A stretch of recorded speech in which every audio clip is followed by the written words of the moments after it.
Cordial saludo y bienvenidos. Soy Lucero Álvarez Miño, docente del Departamento de Física y Química de la Universidad Nacional de Colombia, sede Manizales. El tema de nuestra clase de hoy se llama el momento angular. Veamos la siguiente ilustración. La siguiente ilustración es un avión, puede ser otra cosa, rotando. Y la pregunta es, así como existe una magnitud llamada momentum lineal, ¿habrá en relación con un movimiento rotacional un momento angular? Fíjense que la cantidad de movimiento lineal o momentum lineal está definido en la mecánica no relativista como el producto de la masa por su velocidad lineal. Pero si un objeto rota, se puede entonces hablar de un momento de inercia, ya se ha dicho en algún momento que es el análogo a la masa, y tiene también, si rota, una velocidad angular. Entonces, ya ustedes se pueden ir imaginando que se puede definir un momento angular. La primera definición que vamos a dar, sin embargo, probablemente no es la que vino a sus mentes. Esta definición es a partir precisamente de la cantidad de movimiento o momentum lineal del objeto. Para un objeto que rota, vamos a definir el momento angular como el producto cruz de su vector que va desde el punto del origen hasta donde se encuentra el objeto, cruz el momentum lineal, R cruz P. Es decir, tenemos entonces que el momento angular es una magnitud también vectorial y se puede considerar que el momento angular es un momento del momentum lineal, así como ya ustedes vieron que existe un momento de fuerza, que es R cruz F. Entonces, veamos de aquí cuáles serán las unidades del momento angular. Las unidades van a ser unidades de longitud, vamos a colocar aquí metros, por unidades de cantidad de movimiento, que eso es masa por velocidad, o sea, metros sobre segundo. Nos queda que las unidades entonces del momento angular, en lo que medimos el momento angular, es kilogramos metro cuadrado sobre segundo. Podemos escribirlo de otra manera, multiplicando por S segundos y dividiendo entre segundos, nos queda kilogramos metro cuadrado segundo cuadrado, que eso no es otra cosa que julios. Entonces, la manera más común de dar las unidades del momento angular es julios por segundo. Veamos otra cosa. Este es un producto cruz. Entonces, la magnitud de este vector, la magnitud del vector momento angular, se escribe en general como R por P por el seno, llamémoslo alfa, que sea ese seno alfa, ese ángulo alfa, sea el ángulo entre los vectores R y P. En un movimiento circular, los vectores R y P, para un movimiento, si el movimiento es circular, es decir, si la partícula describe una trayectoria circular, entonces los vectores R y P son perpendiculares y la magnitud del momento angular es simplemente R por P o R por M por B. En otros casos, como por ejemplo si la trayectoria es tiene otro tipo de forma, puede ser elíptica, etc., entonces ya no se cumple que en todos los puntos el vector R es perpendicular a P. Veamos, por otro lado, en nuestra diapositiva hemos dibujado de nuevo nuestra masita que está rotando. Entonces, ese vector R, fíjense, es perpendicular al eje que imaginariamente estamos ahí atravesando de rotación y tiene la velocidad v que está de color azul. El vector L es el producto cruz. De nuevo, producto cruz entre el vector R, el vector B, R cruz B, nos da el vector L que se indica por nuestro dedo pulgar.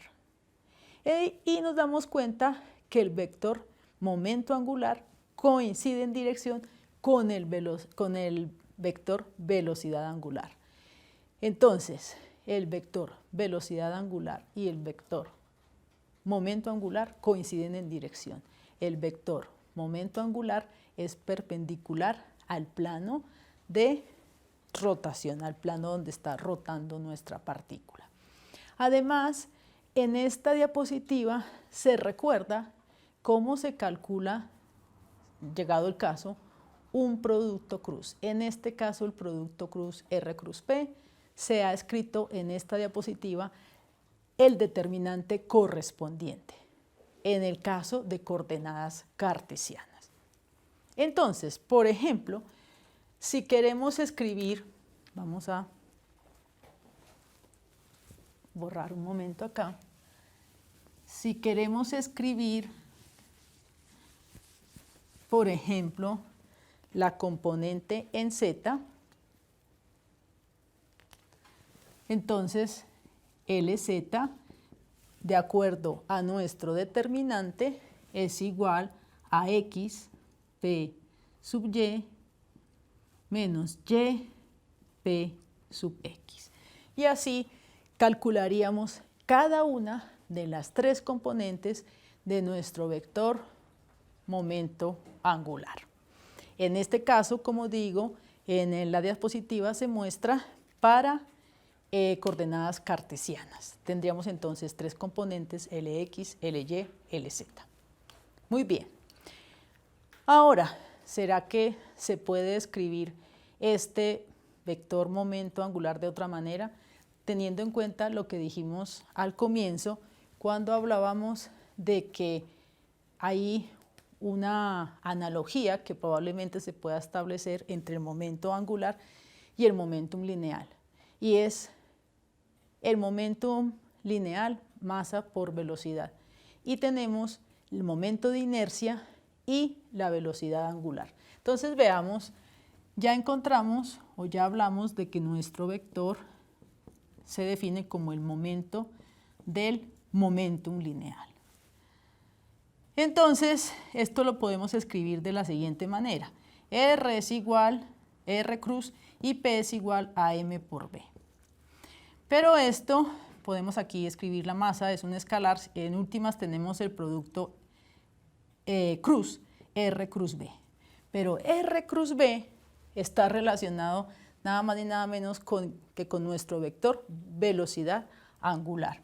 Porque recordemos que la velocidad angular, vectorialmente hablando, es R cruz B sobre R al cuadrado. Entonces, este R cruz B lo voy a reemplazar utilizando esta relación y nos va a quedar que el momento angular es simple y llanamente M por R cuadrado por W, vector W.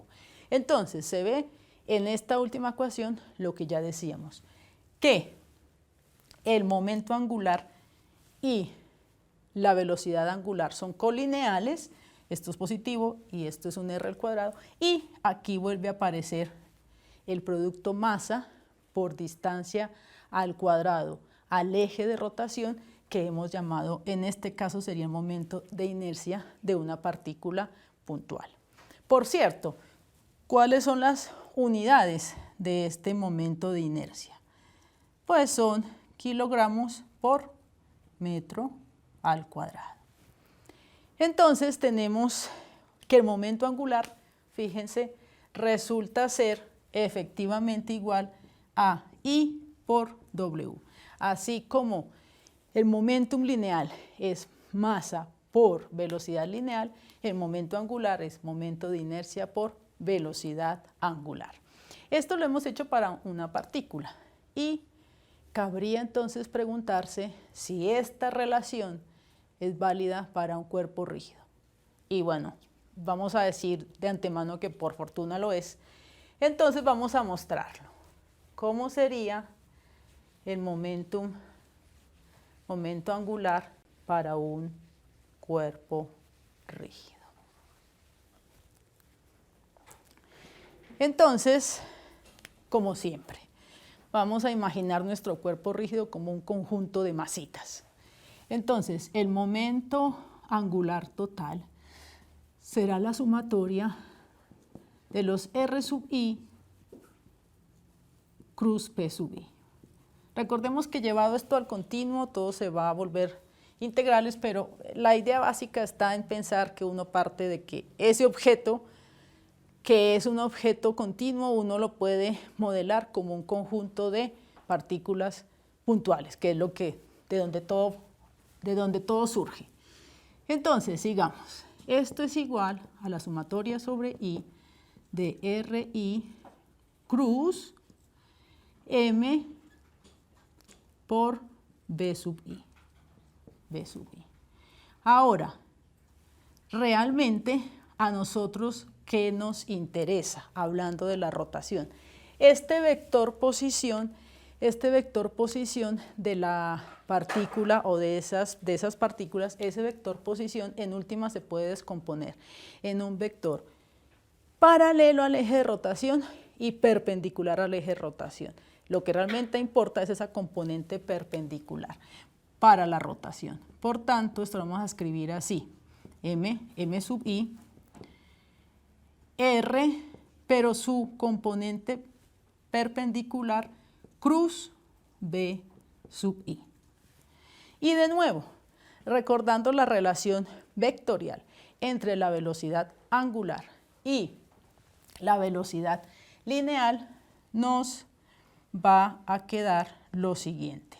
Esto es sumatoria sobre todas esas partículas, m sub i, la velocidad angular por r sub i, ¿sí? Perpendicular al cuadrado. ¿Por qué puse w, vector w sin subíndice? Porque esto es un cuerpo rígido. Todos sus partes van a rotar con la misma velocidad angular. Este w sub i sale de la sumatoria y nos queda aquí el producto de cada una de esas masas por su respectiva distancia perpendicular al eje de rotación, y todas estas sumas nos dan en últimas el momento de inercia de nuestro objeto, de nuestro cuerpo rígido.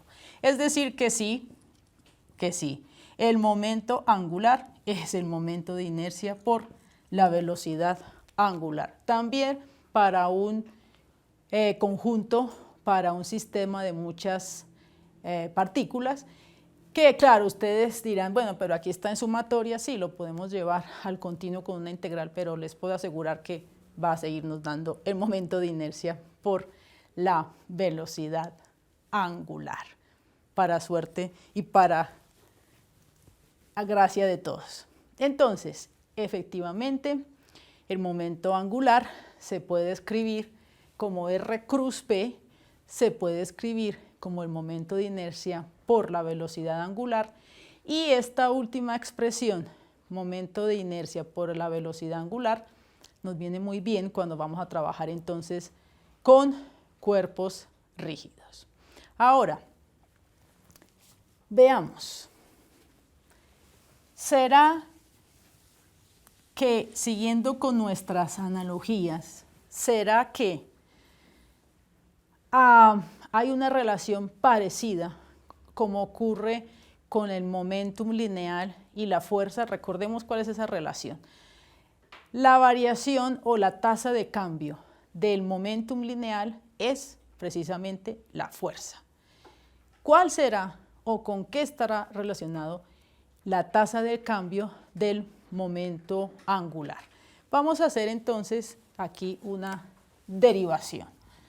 L, vamos a volver a esta expresión R cruz P. Entonces, vamos a derivar con respecto, ¿cierto?, al tiempo. vamos a derivar cuál es la tasa de cambio del momento angular. Y entonces, esto es la derivada de un producto, no cualquier producto, un producto cruz. Entonces, tenemos la derivada del primer vector, cruz, el segundo vector, más. El primer vector sin derivar, cruz. La derivada del segundo vector con respecto al tiempo. ¿Qué es la derivada del vector posición con respecto al tiempo? Volvemos al comienzo, a lo básico, a la definición de velocidad. Entonces tenemos aquí la velocidad cruz P. Velocidad cruz P. ¿Cuánto nos dará ese producto cruz? Aquí realmente este producto es velocidad cruz, esto es masa por velocidad. Tenemos la masa, pues es un escalar, puedo ponerlo aquí, y nos va a quedar B cruz B. Y si ustedes recuerdan de álgebra vectorial o de cálculo vectorial, B cruz B, el producto cruz de un vector por sí mismo, eso es 0. Eso hay muchas maneras de verlo, entre otras porque el seno de 0 es 0. Entonces, ¿qué nos quedó? Nos quedó que la variación temporal del momento angular es igual a R cruz de P de T. Pero, ¿qué es la tasa de cambio del momentum lineal? Pues la fuerza. ¿Y qué es R cruz F? R cruz F no es nada más ni nada menos que lo que ustedes definieron en la clase anterior, que es el torque de una fuerza. Entonces tenemos aquí que la tasa de cambio del momento angular es igual a el torque total, torque neto de todas las fuerzas, torque neto, o sea, de todas las fuerzas que actúen sobre ese objeto, ese cuerpo rígido, en fin, según lo que estemos estudiando. Bueno, entonces tenemos que hemos establecido varios puntos aquí. Hemos definido el momento angular y hemos definido ese momento angular para una partícula, para un cuerpo rígido y su variación temporal. Ahora, entonces, pongamos en práctica algunas de estas relaciones aquí trabajadas. ¿Cómo lo vamos a hacer? Vamos a hacerlo aplicándolo a un movimiento muy especial, muy especial, que es el siguiente. Para los que realmente saben jugar al trompo y aprendieron, entonces ya nos ayudaremos con una animación, pero inicialmente usemos la imaginación. Y vamos a recordar qué es lo que hace el trompo. El trompo gira sobre su propio, o alrededor de su propio eje, pero además gira alrededor de un eje vertical. El trompo es una rotación de rotación. Gira, pero también gira sobre su propio eje y gira alrededor de un eje vertical. Entonces, esta rotación alrededor de un eje vertical es lo que se conoce con el nombre de precesión. Entonces, tenemos una velocidad angular del trompo con respecto a su propio eje y una velocidad angular de precesión alrededor del eje vertical. Entonces, la pregunta es, ¿cómo se calculará esa velocidad angular de precesión? Es decir, la velocidad alrededor, velocidad de rotación, pues precesión porque el punto, hay un punto que está fijo, ¿no? Que es el punto aquí con el que toca tierra el trompo. Entonces, esa velocidad de precesión angular, ¿a qué será igual? En esta diapositiva hemos dibujado el trompo, es ese triángulo que se ve ahí, y tenemos en color naranja el vector momento angular. Ese vector momento angular es el que está precesando. Vemos que como él precesa, hay un vector azul allí, azul claro, que es el cambio debido a la precesión del vector momento angular. Hemos además dibujado el vector posición del centro de masa de nuestro trompo. Ese vector posición va desde el punto de apoyo del trompo hasta el punto donde se encuentra ubicado el centro de masa de nuestro trompo. Y entonces vamos aquí a escribir algunas relaciones con ayuda de lo que acabamos de discutir para hallar la velocidad angular de precesión del trompo. Entonces, voy a reproducir parcialmente el dibujo que aparece en la diapositiva, un momento aquí en el tablero, y vamos a tener lo siguiente. Entonces, tenemos nuestro vector momento angular L, ¿cierto? Allá está rotando así, este sería nuestro vector delta L. Eso, vamos a escribir así, listo. Este es el eje de rotación, ¿sí? Y tenemos que nos interesa ahorita escribir, o dibujar el vector P, que es el peso que está actuando sobre ese centro de masa de ese trompo. Y voy a dibujar también aquí, estoy reproduciendo lo que está en la filmina, vamos a dibujar aquí el vector R de posición del centro de masa. Entonces, ¿qué tenemos? Si hay una variación del momento angular, hay un torque. ¿Quién está ejerciendo ese torque sobre ese trompo? Pues la fuerza que tenemos aquí, que es el peso. Entonces, por un lado, tenemos que torque es igual a R cruz F, en este caso es el peso. Vamos a escribir la magnitud de ese torque. Eso es, como siempre, en un producto cruz. La magnitud del primero, la magnitud del segundo vector, por el seno del ángulo, llamémosla alfa, entre esos dos vectores. ¿Dónde está ubicado ese seno, ese ángulo alfa? Yo aquí prolongo un poquito, este es mi alfa. Pero realmente lo que yo puedo medir es el ángulo de precesión, o sea, este ángulo aquí, phi.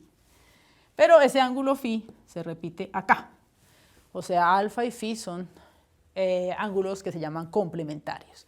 ¿Qué quiere decir eso de complementario? Yo necesito el seno de alfa, pero alfa más phi son igual a 180, o sea, esto es realmente seno de pi menos phi. En últimas, lo puedo hacer de muchas maneras, pero voy a llegar a la conclusión, por ejemplo, por seno de una resta de ángulos, que seno de alfa es igual a seno de phi. Son ángulos complementarios. Entonces, por un lado tengo que mi torque, su magnitud es R por P por el seno de phi. ¿Listo? Por otro lado, torque implica que hay un cambio en el momento angular. Aquí está ese cambio, ese vector. Escribamos entonces la magnitud de este vector aquí. Delta L es igual. ¿Cómo lo voy a escribir? Este es mi L, este es mi ángulo phi. Entonces, este que está aquí va a ser L por seno de phi. Pero delta L, que es lo que me interesa, lo puedo simplemente calcular como la longitud del arco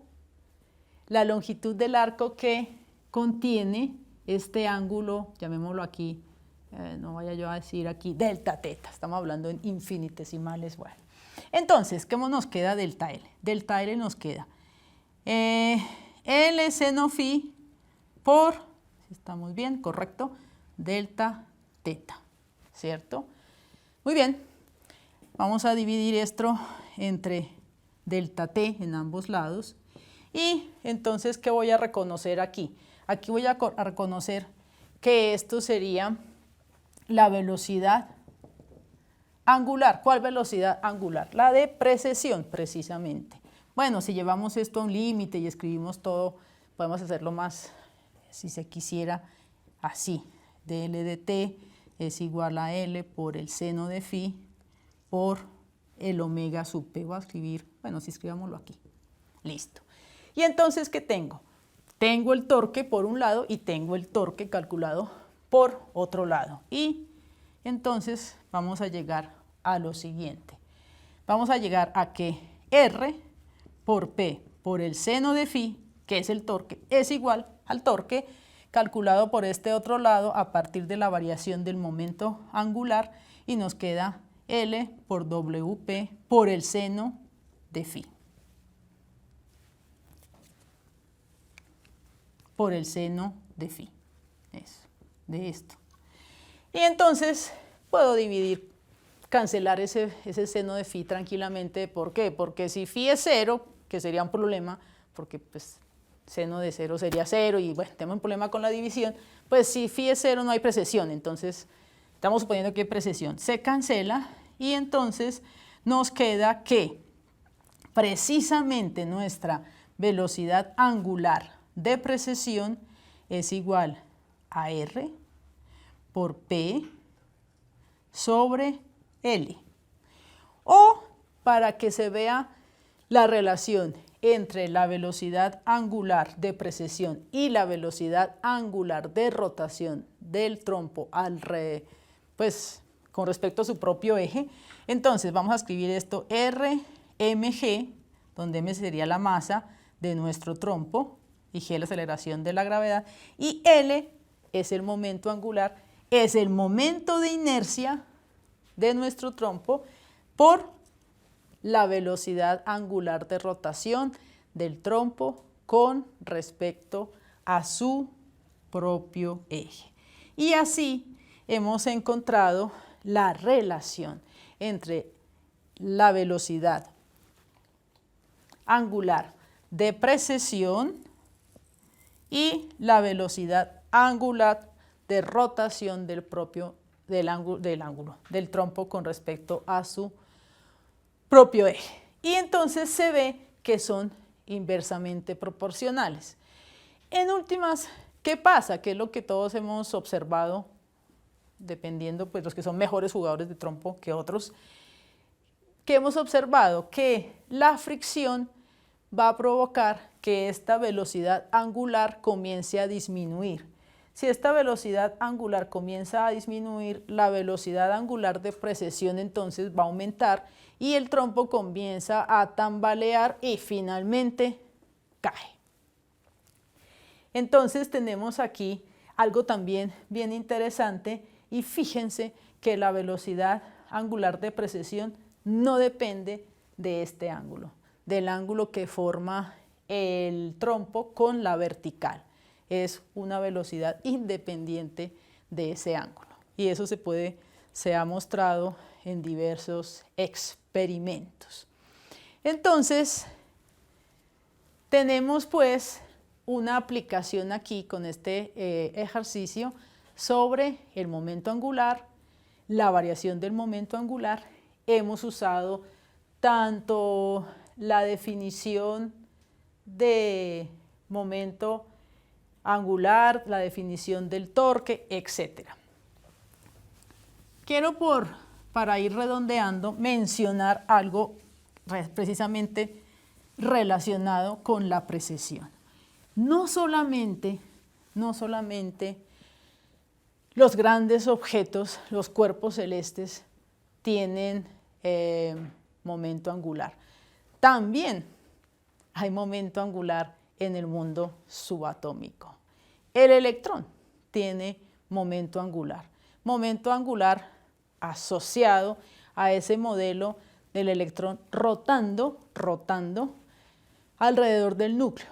Pero además, el electrón tiene un momento angular intrínseco que es llamado el spin. Y ¿saben qué? Que esos momentos angulares que poseen los electrones y las partículas subatómicas precesan, deben precesar, siempre están precesando. Entonces, tenemos que en el mundo subatómico están presentes muchos trompitos, si lo queremos ver de esa manera. Claro, ahí hay una situación especial y es que el momento angular toma ciertos valores. Podemos también calcular, para hacer una comparación, el momento angular precisamente habíamos hablado de la energía cinética de la Tierra con respecto a la rotación alrededor del Sol, la energía cinética de rotación pues con respecto a su propio eje. Podríamos entonces calcular el momento angular por la rotación alrededor del Sol, y les quiero contar que si ustedes ponen todos los numeritos adecuadamente, ese momento angular va a dar del orden de 10 a la 40 julios por segundo. Es un momento angular inmenso. Mientras que el momento angular de una partícula subatómica va a estar en el rango de 10 a la menos 34 julios por segundo. Tenemos en el mundo subatómico 10 a la menos 34 julios por segundo, y en el mundo macroscópico, más que macroscópico, cósmico, momentos angulares de 10 a la 40 kilogramos por segundo. Entonces, hoy hemos definido el momento angular de una partícula a partir de su cantidad de movimiento o momentum lineal y a partir de su velocidad angular. Esta definición a partir de su velocidad angular es también aplicable a los cuerpos rígidos. El momento angular de un cuerpo rígido entonces es igual a su momento de inercia por su velocidad angular. En esta filmina mostramos un resumen de variables lineales y angulares. La fotografía es una toma bien especial de un chico practicando parkour, haciendo una vuelta candela, rotando, para recordarnos diferentes variables de los movimientos lineales y rotacionales. Entonces tenemos la propiedad, la inercia. Lineal sería la masa, rotacional el momento de inercia. Cantidad de movimiento, lineal el momento lineal y rotacional, entonces el momento angular. Las energías cinéticas que hablamos en una sesión anterior, la famosa mv²/2, muy fácil de recortar para el caso rotacional, y w²/2. Y las causas de ese movimiento o lo que lo perturban de alguna manera es la fuerza y el torque de fuerza en el caso del momento angular. Espero entonces que haya sido de su interés esta presentación, esta charla. Muchas gracias y nos vemos en una próxima edición.